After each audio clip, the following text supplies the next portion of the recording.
Okay. It's gourmet eating on hello? What?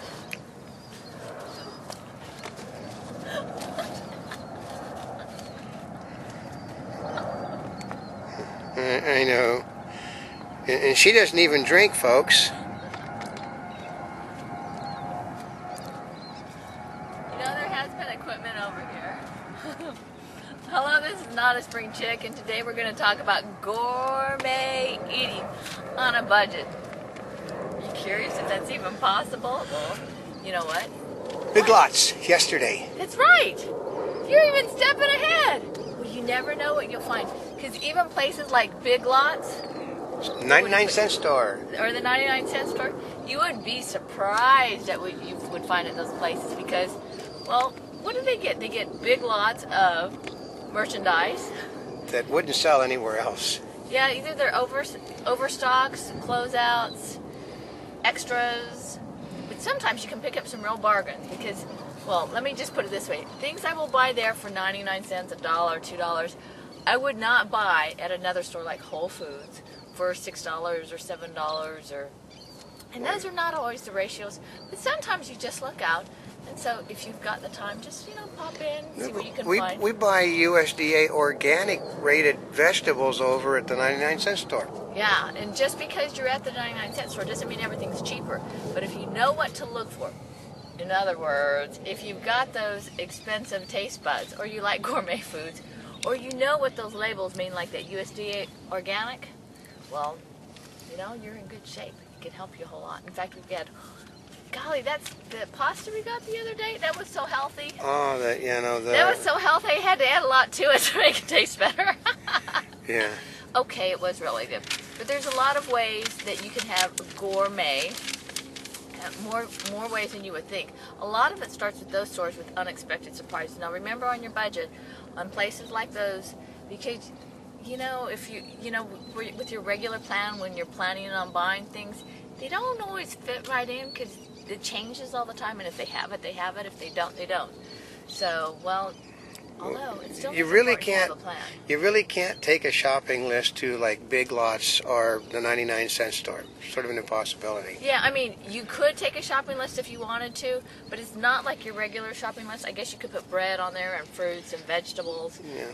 And you can't even do it to gourmet places like Bristol Farms or Whole Foods. You can't do it there either. You could put something like cheese, like cheddar cheese. But there's so many varieties. Yeah, but when you get more specific, you either have to go to the store that specifically has that, or take your chances. But as long as you have an idea of the budget.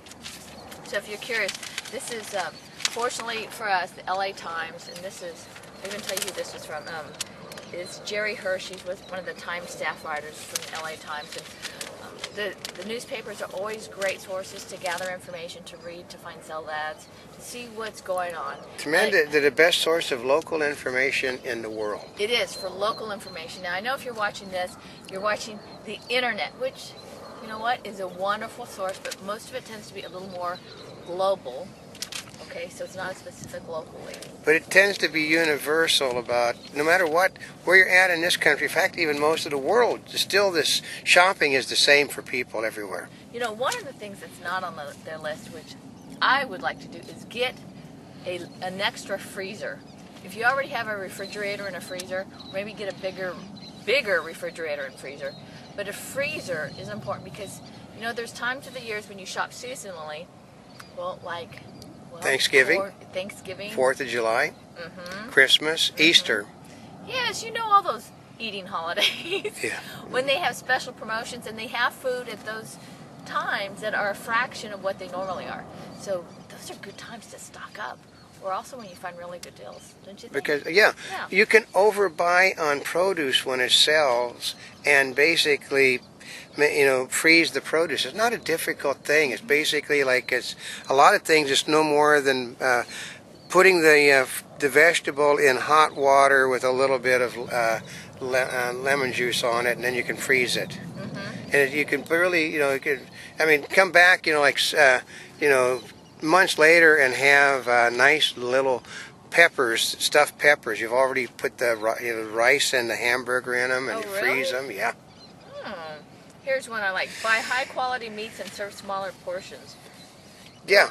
Yeah. Graham Kerr basically is a proponent of the Minimax, which basically you minimize the maximum amount of thing. Instead of he would give you the same proportion of food that you were going, meat you're going to eat. He would shave the meat. So the meat, you would have the meat all through the item that you were eating, and you wouldn't notice the fact that your proportion, there might have been a same proportion of meat for one person throughout the entire meal, but because the meat was in pieces all throughout it. Okay, and thin slice. So when you're buying your meats, you can have them slice it really thin. Otherwise, if you have a meat slicer at home, it's a really good way. Yeah, you can also buy a cheaper portion of beef and use a mallet on it to tenderize it. Oh, really? Yeah. Oh, another thing I found out the other day, actually I was watching television. Do you know that pineapple juice, that meat tenderizers are all pineapple extract? No. I found that out. You can use pineapple juice? I could use pineapple juice to help tenderize. Actually, it was on Mythbusters where I found it out. Really? You can use pineapple juice to tenderize your meat. Let's see, you can check out specialty retailers and suppliers. Now, suppliers could mean something like the farmer's market. Now, in the farmer's market, I don't know about you, I haven't found a tremendous amount of bargains there. I guess if you wait till the end of the day and you get the picked over food, although that's never been quite my style because usually it's kind of looking. The difference between a farmer's market and a grocery store is that what you're getting the day of the farmer's market was probably picked. It's probably more local food. It's all localized, and it was probably picked either the evening before or that morning. Well, and here's one of the reasons, or actually there's two main reasons to buy local or buy more locally. Well, actually there's another one. Is one, you're supporting the local economy. Two, if you've ever heard about eating food from your region, it helps to build up your immune system. What you eat locally tends to have your environment stuck in what you're eating. So therefore you're eating part of your environment, which basically keeps you healthier. So that when you're traveling, you can't always bring your food with you, but that's kind of the philosophy behind it. I've heard actresses talk about eating locally, and it's one of the main proponents. The other thing for eating locally is, I guess it's greener because there's less transportation costs. That's right. And all of that involved. That's what they were talking about on Planet Green last night, was the fact that one of the main things to do is to shop for your vegetables and anything, vegetables and stuff that are grown locally, because it is environmentally friendly to do such. Mm-hmm. So you can find them at farmers markets, swap meets. I mean, you know your area. You can find those all over. One of the biggest in the whole country used to be the farmers market down by Television City. Now it's basically a shopping center. But when I was young, my family would go. It's CBS, right? CBS, yeah. But the infamous farmers market you've heard from old Hollywood. Yeah, but that used to be a real farmers market. You could go in there and buy cases of oranges, just boxes of apples, things like that. That basically is non-existent anymore. Okay. Well, we can go with other specialty retailers like Trader Joe's, Whole Foods, Bristol Farms, Fresh and Easy. Yeah. Gosh, and you know what else would surprise you is Cost Plus, because you kind of think of them more of as a retailer like furniture and miscellaneous stuff and imported things. They got a nice little gourmet food section in there, and they do have things. Sometimes the same item in their store is cheaper than the same item in in the chain stores. Mm-hmm.